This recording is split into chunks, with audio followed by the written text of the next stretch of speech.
I'm a 29-year-old woman. I'm deeply upset with my husband, a 30-year-old man, and livid at his mother, an older woman whose age I won't specify. For background, my husband grew up on the West Coast, where his mom still resides. He relocated to the East Coast for university, and we met post-graduation. Early in our relationship, his mother would visit 3 to 4 times annually, expecting him to take time off work to keep her company during her stays. After 2 years of this, while we were still dating, I pointed out that we'd never manage a vacation together if his leave was always used for her visits. We agreed to reserve his time off for a European trip we took in 2023, and he promised to inform his mom he couldn't always take leave when she came. At my previous job, I worked remotely 4 days a week. Whenever she visited, she'd mope around all day, acting like a child who'd lost her favorite game. But the moment my husband got home, her mood would flip, and she'd become cheerful and overly attached. Now here's the current problem. 6 months ago, my husband and I relocated to a new state, closer to my relatives. My new physician recommended a surgery my former doctor had delayed. It's a straightforward operation that will significantly improve my life for years to come. My mother-in-law decided it was time for a visit, claiming she wanted to see our new city and assist with household tasks while I recovered. I'll be in pain after surgery, and her presence isn't something I look forward to. Still, we agreed, with my husband insisting her visit wouldn't be for tourism. She'd be there to help with cooking, cleaning, laundry, and so on, allowing me to focus on healing. She could come for a real visit later. On Wednesday, my husband drove me to the hospital for the procedure, which was supposed to involve 1 night of observation afterward. On Thursday, my doctor informed me that my test results weren't ideal, and I'd need to stay another night for monitoring and additional tests the next morning. I called my husband that afternoon to update him, hoping I'd be home Friday. He didn't visit at all that day. On Friday, I was cleared to leave and called my husband to let him know I'd be ready in about an hour. His phone went to voicemail, and I assumed he was busy at work, planning to try again soon. After several unanswered calls over an hour, I reached out to my sister, who fortunately got the afternoon off, thanks to her supportive boss. She drove 90 minutes to pick me up and bring me home, where I found the house in chaos. Laundry piles on the dining room table, the cat's litter box hadn't been cleaned since Wednesday, and dirty dishes filled the sink. I burst into tears. My sister packed a bag and took me to her place to recover for 2 weeks. That night, my husband called, asking where I was as the hospital told him I'd been discharged. He'd been hiking with his mom in an area with no cell service, missing my calls. He'd also taken time off work for her visit, despite our agreement. I can't dictate his time off, but wouldn't you prioritize being with your spouse in the hospital over sightseeing with your mom? I told him I wasn't comfortable recovering at home and wouldn't return until the house was spotless and his mother was gone. He called me the jerk, saying his mom just wanted to explore the area. I was stuck in the hospital anyway, and I was overreacting. I snapped that he'd practically left me stranded at the hospital to entertain someone who was supposed to be there to help, not add stress, and that her role was support, not vacation. Maybe it's the pain or medication, but am I wrong here? Is this a trivial issue to fight over? Part of me is considering consulting a divorce attorney to explore my options, as I doubt this will change. This may sound selfish, but I want children, and I can't imagine having them with my husband anymore. If this marriage won't work, I don't want to waste years in therapy, missing the chance to find someone who can be a dedicated partner and father, not just a son. Thanks to everyone who's read this. Top comments before update, 1 month later. Not the jerk. He didn't even visit you in the hospital? This is worth standing your ground over. Move on and leave him to his mother. He went silent when there was already a complication. What if those tests had turned into an emergency requiring a next of kin decision? He kept saying it was a minor procedure with no risks. It was a simple but serious surgery, not a quick cosmetic fix. Your husband just dropped you off? Not the jerk. My mom had 95 surgeries and my dad was there for every single one. Stay with your sister and have her collect your belongings. This is the battle to fight. Update. Hello, everyone. A month ago, I shared how my husband left me at the hospital to entertain his visiting mother. Here's what's happened since. We're done. I'm still at my sister's, and my employer is allowing remote work due to the commute. I've secured an apartment near my job, moving in July. Thank you all for your responses. They were overwhelming at first, and I worried I'd painted my husband unfairly, but you helped me see clearly. We talked daily by phone the first week I was away. He asked his mom to leave early so I'd feel safe returning home. After a week, I said I needed more time and would come by the next day to pick up more items. When he saw me with an empty bag and my sister with 2 suitcases, he realized I was taking a lot and not planning to return soon. He asked to talk, and I agreed it was time to address things. I told him we needed to separate. He argued his mother only visits a few weeks a year and that our marriage is fine otherwise. I explained that the problem is he expects me to accept him dismissing my needs to prioritize her during those visits. Things don't just reset when she leaves. I feel resentment toward him for repeating this pattern and frustration with myself for tolerating it. He suggested couples therapy again, but I reminded him it didn't work before. We had an excellent therapist who helped him set boundaries and enforce consequences when his mom overstepped. But when she arrived, she'd cross one line, he'd ignore it, and then she'd disregard all boundaries.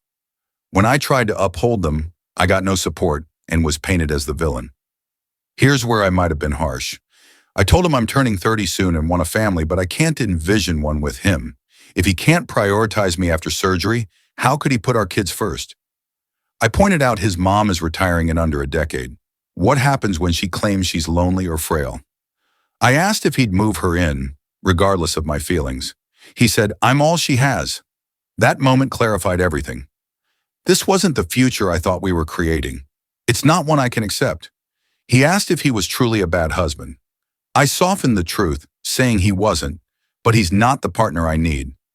I said he needs a spouse who's fine being secondary to his mother, or no spouse at all.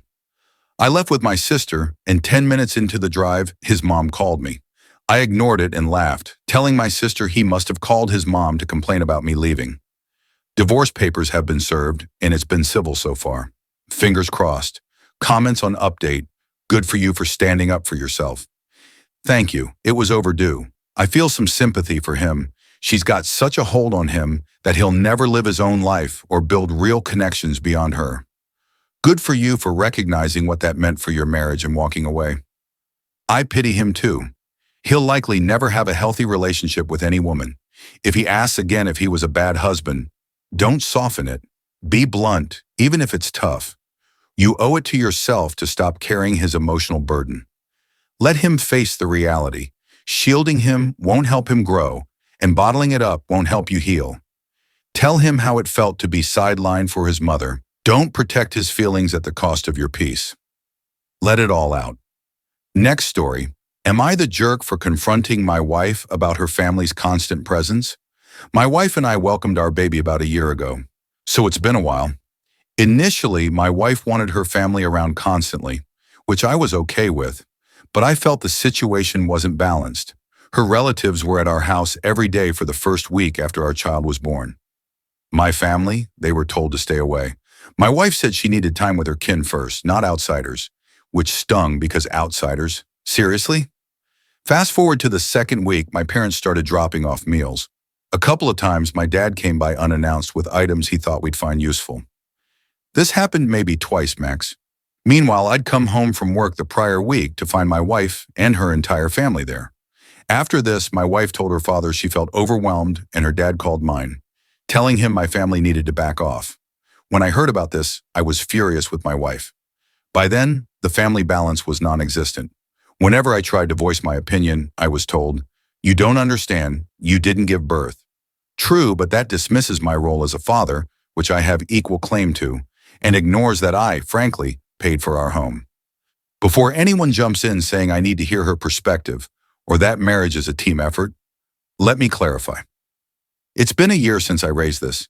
I'm bringing it up now because I feel manipulated and blamed in my marriage, and I'm only realizing it now.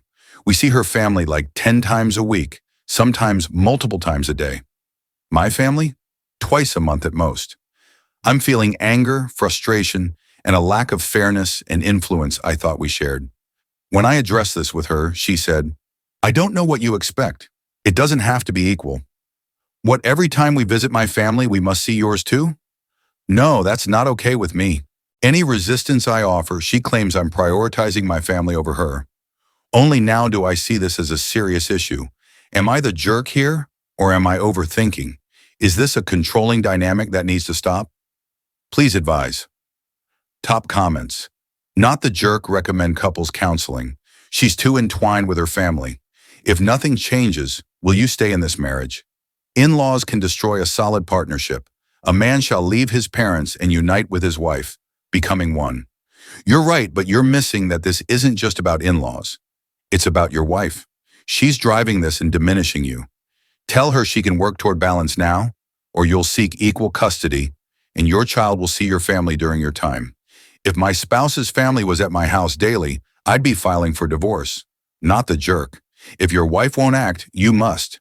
Tell her parents you need privacy and ask them to limit visits to once or twice a week. You'll be the bad guy, but having no voice in your relationship is unacceptable, as is her dismissive attitude. Final story. Am I the jerk for hiding my college plans to avoid my stepsister? My mother married her husband, Mark, when I, an 18-year-old woman, was 9. Mark had a daughter, Sophie, my age. My mom was thrilled to have another girl, and since Sophie never had a mother, they bonded quickly. Mom loved calling us near twins. Sophie has always seemed younger than her years. She's clingy, needing constant companionship, and trailed me like a much younger sibling. She did the same with Mom, who encouraged it, pushing me to accept it. Mom often reprimanded me when I didn't want to hang out with Sophie or was curt with her. Mom insisted Sophie was my sister now, and I should cherish having someone who cared so much about me. I tried explaining that Sophie's constant presence was pushing me away, but Mom called that immature, saying 9-year-olds are old enough to understand family. At 12, I raised it again, and Mom said I was old enough to be compassionate and value family who treat us well. Sophie idolized me, she said, and would do anything for me. I countered that she wouldn't give me space. Mom disliked that. We clashed a lot from 14 to 16, and I eventually stopped talking to Mom about it. I couldn't get through to extended family either, and with my dad gone, I had no other parent to turn to. By 15, I knew Mom and Sophie wanted us to attend college together, planning for us to go to the same school. I tried convincing Sophie we needed independence and shouldn't choose schools based on each other, but she was determined to follow me. Mom didn't back me up and made a fuss about me wanting space. So when college discussions intensified, I concealed my real applications. I told Mom and Sophie I was applying to schools far from my actual choices. Sophie got accepted where they thought I did, but I didn't. Before graduation, I moved to my aunt's house to avoid the inevitable fallout. Now the truth's out, and Sophie's decided not to go to college. My mom is enraged, accusing me of fracturing our family. She said I have amends to make, and I replied I don't regret my choice, only that I had to lie. Mom claimed no one forced me to lie, but I said they did by leaving me no option but to let Sophie follow me. I told Mom I knew she or Sophie would have derailed my plans if I'd been open about my applications. Mom said I wasn't thinking of Sophie's best interests, or mine, as an afterthought. I said Sophie's well-being isn't my responsibility. Mom called that cruel, urging kindness. Mom asked my aunt, her sister, to intervene. My aunt said she understood my actions, but urged me to apologize and show some remorse for lying as I disrupted Sophie's plans. I told her I didn't want to attend college near Sophie, or even in the same state. My aunt said that was extreme and suggested I could have kept distance at college instead of lying so readily. She said I could have been more mature, emphasizing communication. I asked what good communication was when Mom ignored my attempts to express myself. Mom was livid when my aunt relayed our talk. I know lying isn't ideal, but I felt I had no alternative. Maybe I'm too close to this. Am I the jerk? Top comments. Mom didn't help Sophie by indulging her neediness and dependence. Sadly, OP was right. Since Mom wouldn't address the codependency and criticize independence, OP had to lie about college applications. Notably, Mom didn't deny OP's claim that someone would have sabotaged their choices if they'd been honest. Aunt's naive thinking OP could maintain distance at college with Sophie, shared classes, rooming together, and Sophie insisting on joining every activity would be relentless. Sophie would have ensured we were roommates, followed me everywhere, and made it impossible to do anything without her. It would have been stifling, and I'd have had to drop out.